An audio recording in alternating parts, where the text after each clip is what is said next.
Hello and welcome, friends, to another episode of Mysteries and Discoveries with Dr. Dose. I am your host, Dr. Dose. Today, we're discussing the story of Christopher McCandless.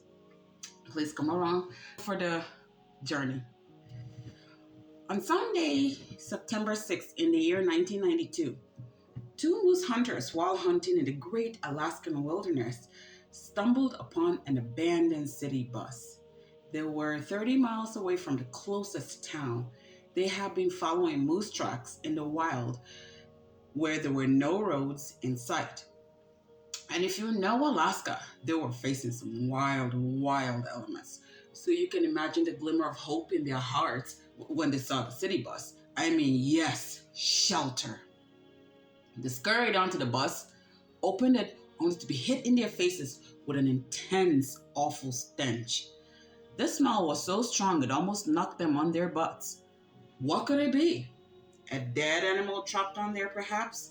And also, how is it that a city bus ended up in the middle of nowhere? Oh no, there was a sleeping bag. And when they approached it, they found the decomposed remains of a man lying in there. Naturally, the two hunters alerted the authorities, and in no time, the police arrived on the scene. What exactly happened here? There didn't seem to be any sense of foul play, and as the old adage goes, dead men tell no tales. Well, this dead man left a journal next to him. It contains a somewhat chronicle of his travels, and his name was Christopher McCandless. So who is Christopher McCandless? Christopher McCandless was born on February 12th in 1968 in Inglewood, California, to a father who worked for NASA as an engineer and a mom named Billy, whose profession was a consultant. Christopher had a little sister named Corinne, and also his father was married previously, so Christopher had 6 siblings from that marriage.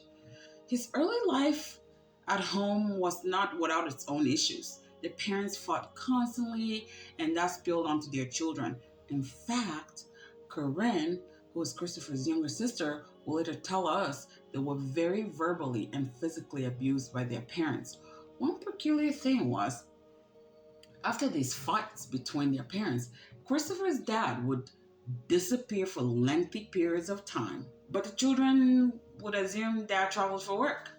No biggie. In 1976, Christopher's dad was given a job in Annandale, Virginia as an antenna specialist for NASA. So the entire family relocated to Virginia.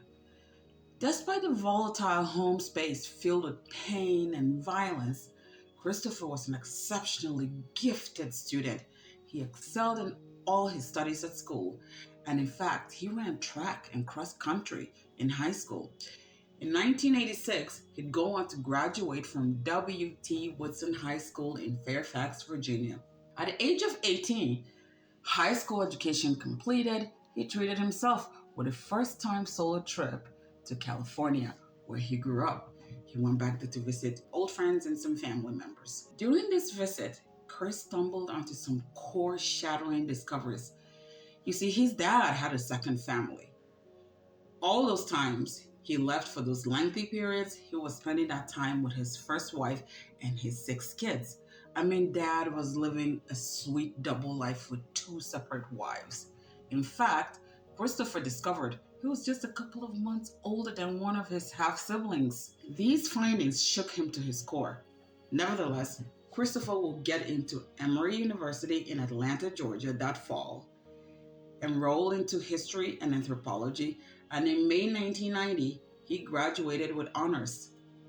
That kid was gifted. After graduating university, he gave away his belongings and his college earnings of about $24,000 to Oxfam. He packed up a few supplies in his old beat-up yellow Datsun and embarked on this free-spirited journey across the United States, going wherever the roads will take him. He traveled under the alias Alexander Supertramp. Don't ask me why Supertramp. Anyways, he made it to Lake Mead, Nevada in July of 1990, And that poor Datsun gave up. Good riddance. Cars are expensive anyways. What did he do next? Christopher's determination to see the United States was not going to be stopped. He hopped on freight trains, cargo boats, and hitchhiked his way everywhere. At least with a car gun, he didn't have to buy gas and maintain it. He only needed to worry about where to lay his head every night and how to fill up his stomach.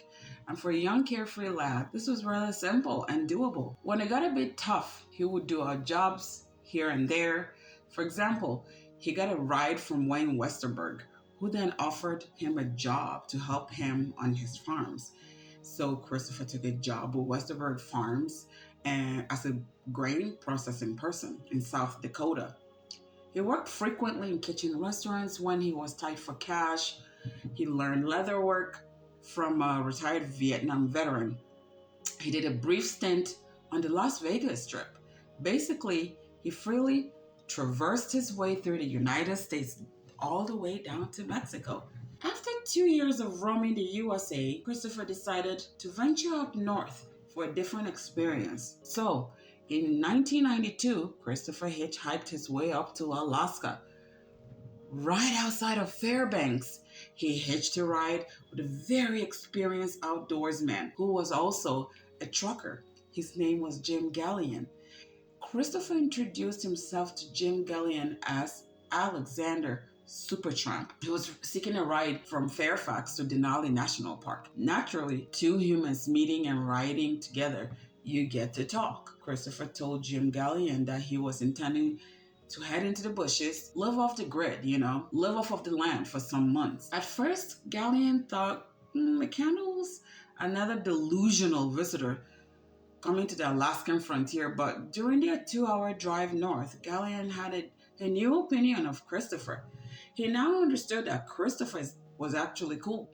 He was rather intelligent and very thoughtful. Gallion also noticed that he had none of the basic necessities for surviving the Alaskan wilderness. I mean, bro packed a 10-pound bag of rice, his hiking boots, but they were not waterproof. His rifle was a very small one, and a small rifle can kill large game, which he would need out there to survive. Christopher also did not carry an axe, he didn't have snowshoes, nor a compass. He didn't even have a map. We have to say, how kind of Jim Gallion. He explained to Christopher that it was a very dangerous idea to venture into the Alaskan wilderness without preparing.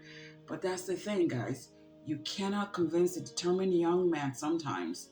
This will rather haunt Jim Gallion because he knew that he was the last human Christopher met. Tuesday morning, April 28th, in 1992, Christopher waved goodbye to Jim Gallion and took the Stampede Trail north of the McKinley Mountains. His journey goal was to hike his way through Alaska and end up at the Bering Sea. But here's the thing, nature is nature, and then there's nature.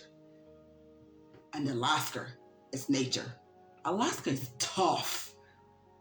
He fought his way through the elements.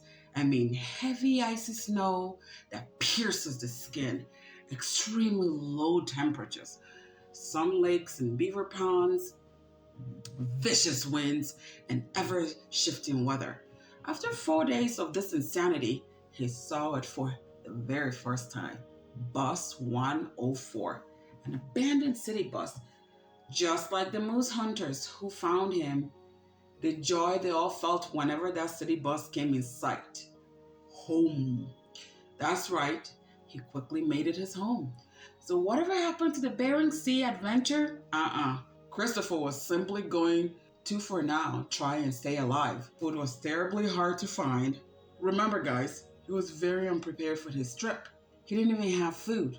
But hey, one thing for sure is, Christopher has been on the road, roaming freely like this for 2 years now.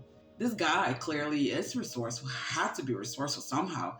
It was quite useful to his survival. He got back into nature to forage for food, and he was able to hunt little ptarmigans, porcupines, little squirrels. He even once killed a moose. He picked up berries and some roots, and that's what he lived off. He also encountered true wildlife. I mean, he had repeated terrifying encounters with bears, wolves. He got the sweet pleasure of watching caribou cross the taiga. He made sure he had some great books. with authors like Leo Tolstoy, Nikolai Gogol, Henry David Thoreau, as well as he tried to adjust to life in this free space he was in, far, far from the complex world. But again, guys, because he was grossly unprepared, he lacked basic essentials. His food supply was not enough to sustain him, and lack of enough food started to physically affect his body. In his journal, and rolls of films later developed, we could see a very emaciated, scrawny Christopher. Well, after 67 days of this insanity, Christopher had enough. So he packed up his bags and began to head home. On his way back, 2 days later, he came by the Teklanikai River. It was a horrifying sight. Due to influx of rainfalls, the water body rose almost neck high. And now add on the nasty cold temperature. Fording the river at this moment would have been just suicide.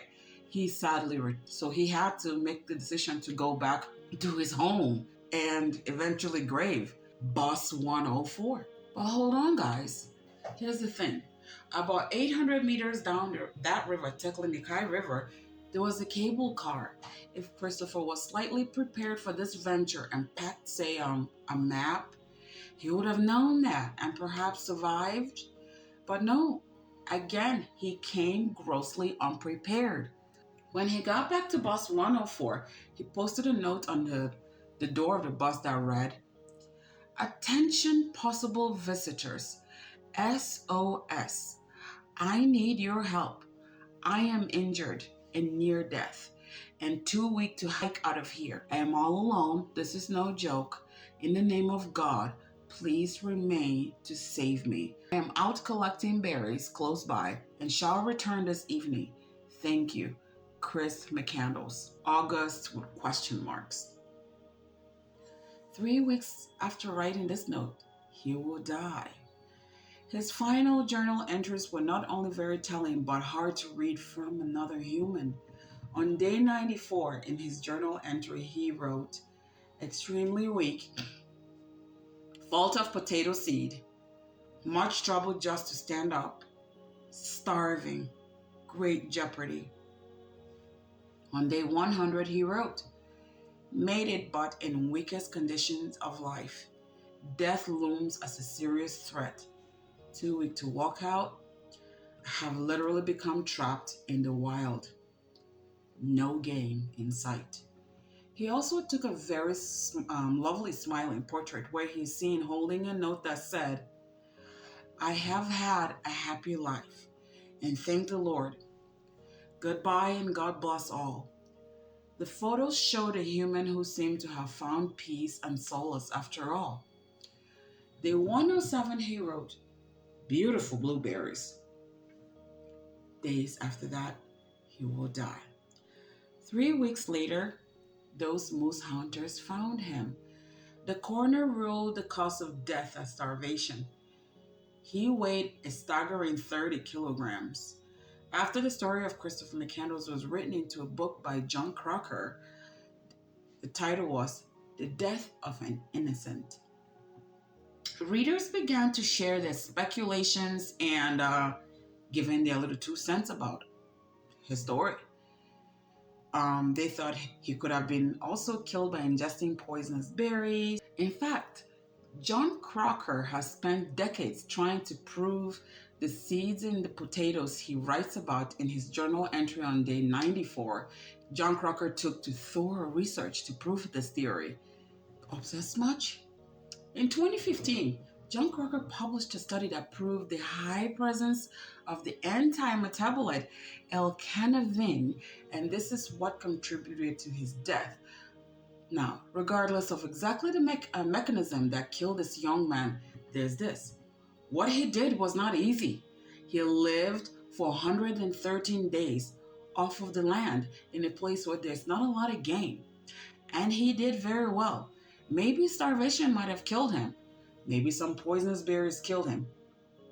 In my opinion, Christopher was brave and courageous.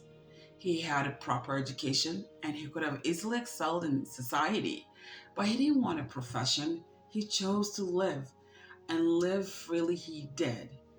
Thank you guys for joining me today. Please share your thoughts with me and don't forget to like and subscribe and come back in 2 more days for another story on Mysteries and Discoveries with Dr. Dose. I am your host, Dr. Dose. Namaste.